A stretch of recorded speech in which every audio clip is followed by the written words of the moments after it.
এই রমজান মাস এমন একটা দামি মাস, এমন একটা বরকতের মাস, কবরের আযাব বন্ধ,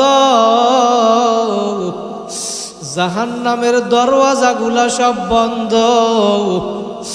আমার মাওলা এই মাসটাকে এমন দামি মাস বানাইছে, বান্দা বান্দিরা যদি এই মাসে ইবাদত করতে পারো,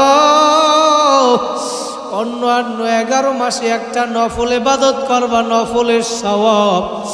আর এই রমজান মাসে একটা নফল ইবাদত করলেও ফরজের সমান হইয়া যাবে।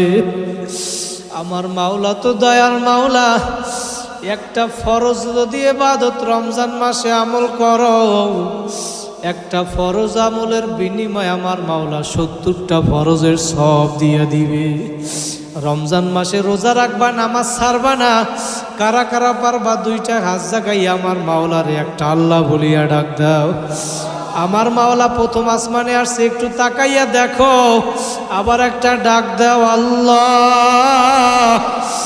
ও মাওলা, তুমি এই হাজারীবাগের বউবাজারের ময়দানের দিকে তাকাইয়া দেখো, এই বান্দাগুলা দুনিয়ার কোনো উদ্দেশ্য নাই মাওলা, ছেলেও মরে নাই, মেয়েও মরে নাই, তোমাকে রাজি খুশির উদ্দেশ্যে ময়দানে বইসা রইছে। আল্লাহ আল্লাহ, তুমি আমাদের সবাইকে কবুল করিয়া নিও, বলেন আল্লাহুম্মা আমিন।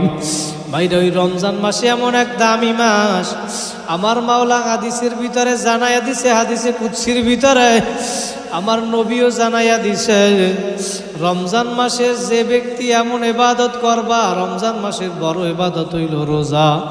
আর এই রোজার বিনিময়ে আমার মাওলা এই জন্য নিজেই দিয়া দিবে। কারণ দুনিয়ার ভিতরে যখন আপনি রোজা রাখবেন, দেখবেন যখন দুপুর বেলা হইয়া যায়, আপনার পানির পিপাসা লাগিয়া যায়, তখন আপনার ঘরের ভিতরে পানিও থাকে, ফ্রিজের ভিতরে ঠান্ডা পানি থাকে, লেবুর পানিও থাকে, তারপরেও কিন্তু বান্দাবান্দি খায় না।